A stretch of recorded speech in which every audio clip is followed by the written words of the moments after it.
Bonsoir chers élèves, c'est votre maître de biologie et de physique chimie, M. Jimde Alpha. Aujourd'hui, je vais vous présenter une leçon en chimie, la première leçon de la chimie. On dit rappel des équations des réactions. C'est une leçon qui est déjà vue en 8e année, donc on vous rappelle certaines leçons. Ici, en 9e année, d'abord, il faut retenir la définition d'une réaction chimique.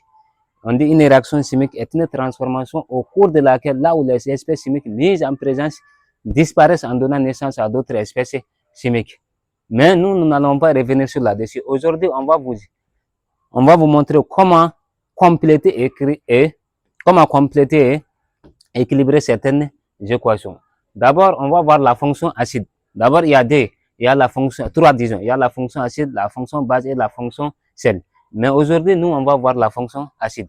Il faut savoir aussi la définition d'un acide. On dit un acide est une substance chimique renfermant un ou plusieurs atomes d'hydrogène remplaçables par un métal. Par exemple, ici, nous avons l'acide chlorhydrique, HCl. On va remplacer C, chlorure, Cl, le chlore par un atome par les métal. Ici aussi, ça c'est l'acide sulfurique. On va voir la première équation. On a vu acide plus un métal. D'abord, il faut retenir certaines notions. Acide plus métal donne du sel plus le dihydrogène.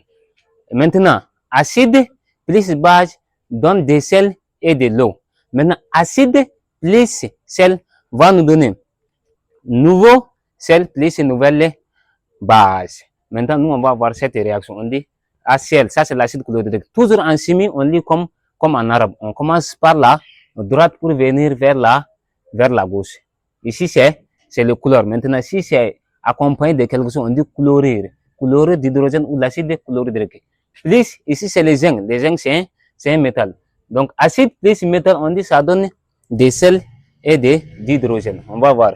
HCl, acide chlorhydrique plus les zinc, ça va nous donner. Il faut encore tenir compte des valences. C'est pour cela qu'on vous a fait la notion des valences en 8e année. Lors d'une réaction chimique, les atomes échangent les valences. Ici, la valence de dihydrogène c'est 1, la valence de Cl aussi c'est 1. C'est pour cela qu'on écrit H plus et Cl moins. Maintenant, la valence du zinc c'est 2. C'est pour cela qu'on écrit Zn2 plus. Maintenant, on dit lors d'une réaction, les charges, les atomes qui sont des mêmes charges se repoussent, mais les atomes qui ont des charges contraires s'attirent. Donc ici c'est plus, H c'est plus et zinc c'est plus. Les deux ne peuvent pas s'associer. Donc les zinc va capter les couleurs. On aura ZnCl,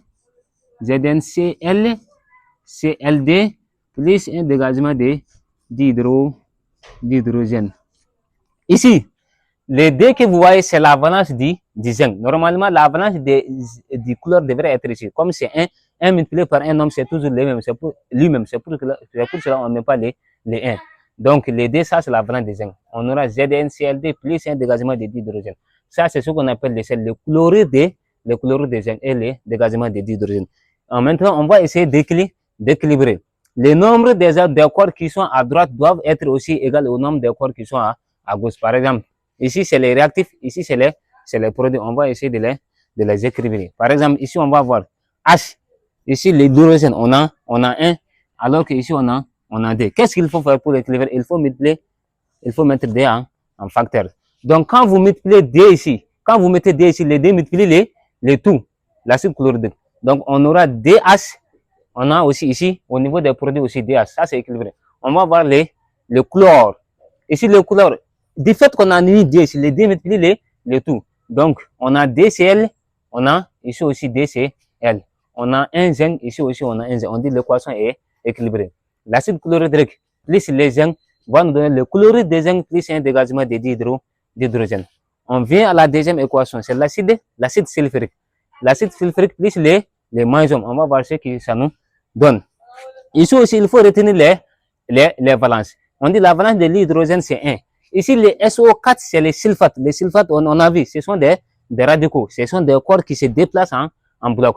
Ici, c'est les magnésium. Donc, on va avoir ici Mg, SO4. Mg, SO4 plus un dégagement de un dégagement de dihydrogène.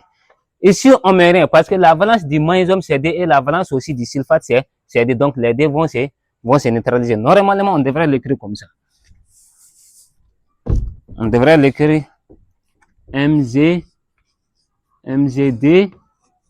SO4D. SO4, c'est le sulfate. Donc, on simplifie les D. Comme ici, il y a D, ici, il y a D. C'est la mathématique, on simplifie les D. Donc, on aura MgSO4 plus un dégagement d'hydrogène. Ici, le MgSO4 aussi, c'est un sel. C'est le sulfate de magnésium. Maintenant, on va essayer d'équilibrer aussi la réaction. Ici, l'hydrogène, on a D. Au niveau des produits aussi, on a D. Au niveau des réactifs, on a un S. S, c'est le soufre. Au niveau des produits aussi, on a 1. Maintenant, l'oxygène, ici, on a 4 au niveau des réactifs. Et au niveau des produits aussi, on a 4. Le magnésium, au niveau des réactifs, on a 1. Et au niveau des produits aussi, on a 1. On va dire que l'équation est équilibrée. On va voir la troisième équation. La troisième équation, c'est l'acide sulfurique plus l'oxyde de fer 3. On va voir ce que ça va nous donner. Maintenant, ici, le H est chargé positivement. Le SO4, le sulfate est chargé négativement. Le fer est chargé positivement et l'oxygène est chargé négativement. Maintenant, les fers, il faut faire extrêmement attention parce que les fers peuvent avoir la valence D et les fers aussi peuvent avoir la valence 3. On va écrire l'équation F et D. Ça, c'est F et D SO4 3 plus. Donc, les fers à capter les sulfates. On aura plus HD, un dégagement de dihydrogène. Ici, les 2 que vous voyez à l'indice au niveau du fer, c'est la valence des sulfates. Et les 3 que vous voyez à l'indice au niveau du sulfate, ça c'est la valence du fer. Parce que les fers peuvent avoir la valence 3 et les fers peuvent aussi avoir la valence D. Mais ici, la valence du fer, c'est 3. C'est ce qu'on appelle l'acide sulfurique plus l'oxyde de fer 3 va nous donner sulfate de fer 3 plus un dégagé plus CD plus D de l'eau. On va voir si l'équation est équilibrée. D'abord, ici, on va commencer par l'hydrogène. Ici, on a HD. Ici aussi, on a HD. On a D hydrogène. Ici aussi, on a D hydrogène. Ici, il n'y a pas de problème. On a un S. Ici aussi, on a 3S. Parce que quand vous mettez entre parenthèses les 3 multipliés les tout, ça veut dire qu'au niveau des S, ça va pas. Maintenant, on va voir aussi le O. Ici, on va compter toute l'oxygène qui est au niveau des réactifs. Ici, on a 4. Ici, on a 3. En tout, ça fait 7. Ici, on va voir. Ici, on a 4. Ici, on a 3. Donc, c'est une multiplication. 4 fois 3, 12. 12 plus 1, ça fait 7. Donc, on va essayer d'écrire la réaction. On va toujours commencer par le haut parce que c'est l'oxygène qui pose le plus souvent des problèmes. Ici, on a 4. 4 plus 3, ça fait 7. Au niveau des réactifs, l'oxygène, on a 7. Maintenant, au niveau des produits, on va voir. 4 fois 3, 12. 12 plus 1, ça fait 13. Donc, on va multiplier par un nombre quelconque pour avoir le même nombre d'oxygène à gauche et le même nombre d'oxygène aussi à droite. Pour faire ça, on va mettre 3 au niveau de l'oxygène. On va mettre 3 ici. 3 au niveau. Quand vous multipliez 3 ici, 3 fois 4, 12. 12 plus 3, ça fait 12 plus 3, ça fait 15. Ici aussi, on va voir. 4 fois 3, 12. Ici, on a 12 plus, ça fait 4 fois 3, 12. 12 plus 1, ça fait 13. Donc, pour avoir 15, on va multiplier aussi ici par 3. Donc, quand on vous multiplie ici par 3, 3 fois 4, 12.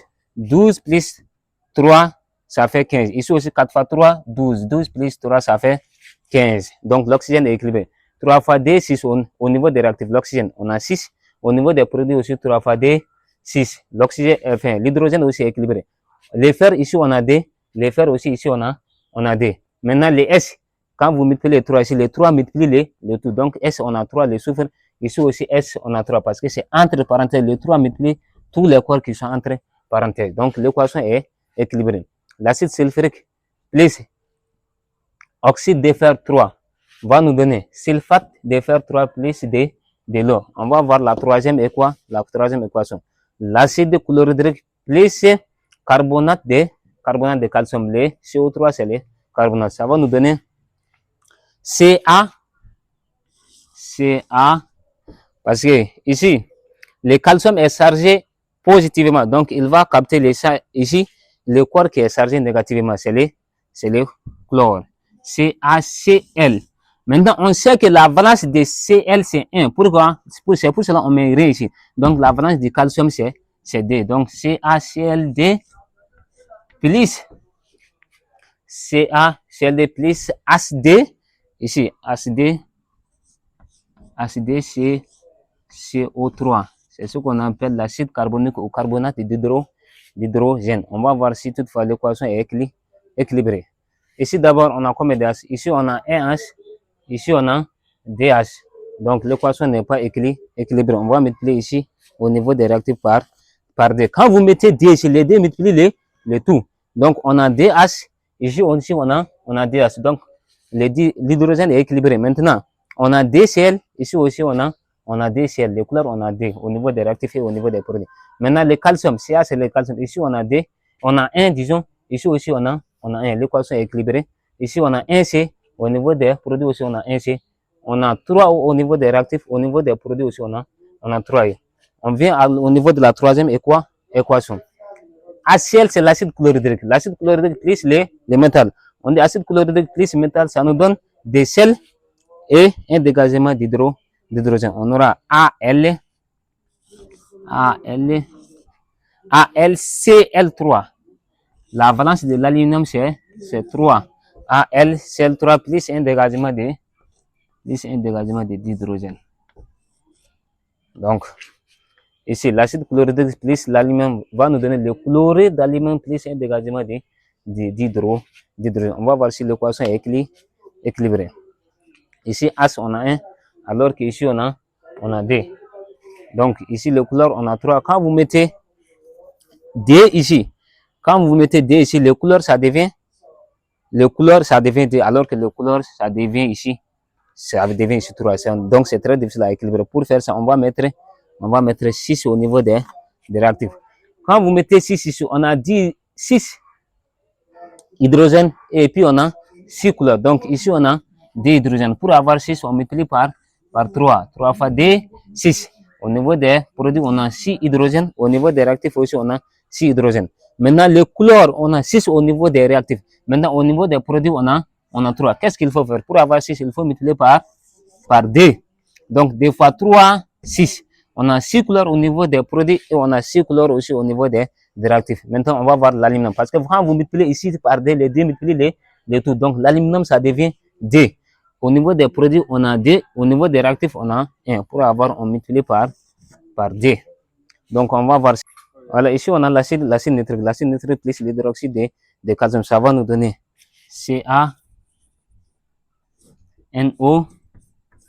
NO3D plus HD plus H2O. Les D, c'est la valence de calcium. Maintenant, on va essayer d'équilibrer. L'hydrogène, ici, en tout, on a comme au niveau des réactifs. Ici, on a 1, ici, on a D, ça fait 3. Alors qu'ici, on a D.